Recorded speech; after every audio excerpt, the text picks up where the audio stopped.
Hello, hi everyone, welcome back to Woo Can Cook. My name is Wesley, and this is a show where we are slowly cooking our way through all of the food from my childhood. Today we're getting back to our Bay Area restaurant series and taking a shot at the hot and sour soup from a super popular restaurant here in Oakland called Shan Dong. Shan Dong is one of the longest standing staples of the restaurant scene here in Oakland, Chinatown, and I have been eating at this spot for literally over a decade. Now, a hot and sour soup is a pretty cheaply made soup since its main proteins are pantry ingredients like wood ear mushrooms, shiitake mushrooms, bamboo shoots, and an egg drop. So while Shan Dong is more popularly known for their noodle and dumpling dishes, as with many restaurants, their hot and sour soup comes complimentary with most lunch orders because it's so cheap to make. For our version today, however, we are going to be adding a few extra protein elements, mainly in the use of shredded chicken breast, which I think is going to make it a little bit more hearty. Otherwise though, we'll be sticking pretty close to the original. So let's get into it.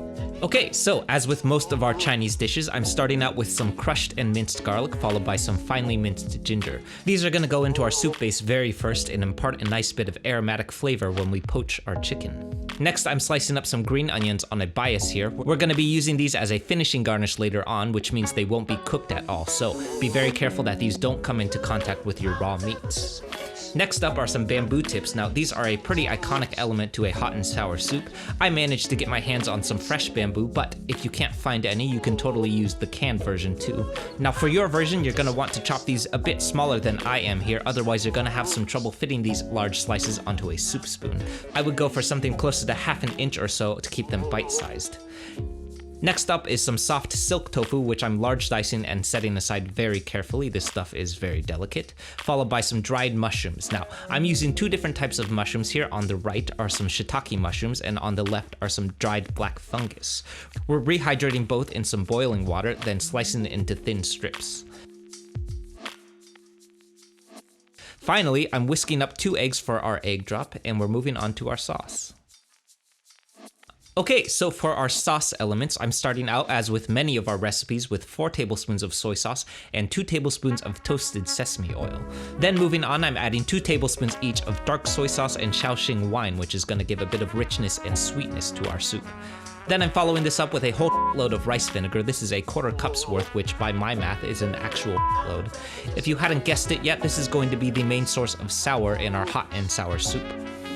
Then moving on to the hot flavors of our soup, we're adding 2 tablespoons of Chinese chili paste or doubanjiang, and finally a pinch of white pepper. I'm mixing this up until everything is combined and adjusting to taste as needed. Super important with soups, try and taste as much as possible along the way to keep a pulse on how things are coming along and adjust as needed. Over in a separate bowl, I'm combining 2 tablespoons of cornstarch with cold water into a slurry, and we're heading over to the stove.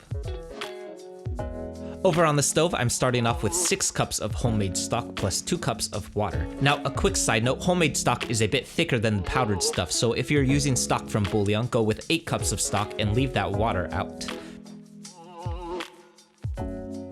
Then I'm adding my sauce base to the pot, covering it with a lid and bringing everything to a boil.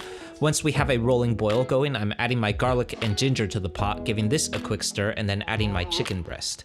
We're poaching this for a full 20 minutes until fully cooked through at its thickest point, then removing and shredding it up with 2 forks. Once you have some nice tender shreds of chicken ready to go, we're bringing this back over to our pot and dropping it into our soup base.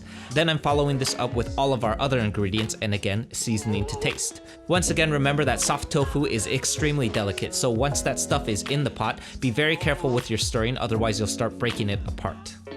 I'm bringing my soup back up to a boil, then slowly adding our egg to the pot while stirring constantly. If you've been following along, this egg drop process should look pretty familiar to the Wesley soup that we did a few weeks back as well.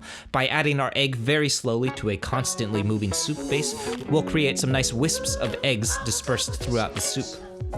Finally, once our egg is incorporated, I'm adding my cornstarch slurry to thicken things up and seasoning to taste one more time.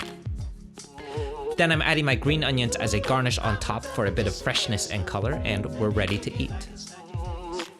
Okay, so full disclosure, hot and sour soup has never really been one of my favorites at most restaurants, mainly because it's just the free soup that you get before your food comes, and let's be honest, it's never really what you came to eat at any restaurant. That said though, this particular version absolutely blows the pants off of any complimentary hot and sour soup that I have ever had. It's absolutely packed with richness and has a wonderful opposition of flavor from the heat of our doubanjiang and the sourness of the rice vinegar that works beautifully together. In addition, the added shredded chicken that we included really makes this soup hearty enough to eat as its own meal too, so definitely don't just think of this as an appetizer. I did wish that I had chopped these bamboo shoots a little bit smaller because they were a little annoying to eat, but otherwise though, this is a great soup to throw together on those cold 65-degree California winters. Okay, so that's it everyone. I hope you enjoyed this and I hope you give this one a shot. We're certainly right in the middle of the winter soup season here in the San Francisco Bay Area, so I'm having a lot of fun exploring some of the soups from my childhood. If you haven't yet, be sure to also check out the Westlake soup that we did a couple weeks ago. And if you happen to live here in the Bay Area, definitely check out Shan Dong in Oakland, Chinatown the next time that you're hungry for some noodles. We've got new recipes coming out every Friday with live streams happening every Tuesday and Thursday at 6:30 and Wednesdays at 6 p.m. PST. So stick around and be sure to subscribe for all of that good stuff too. As always, like, comment, hit the bell, press some buttons, and do interneting stuff. Alright, I'll see you soon.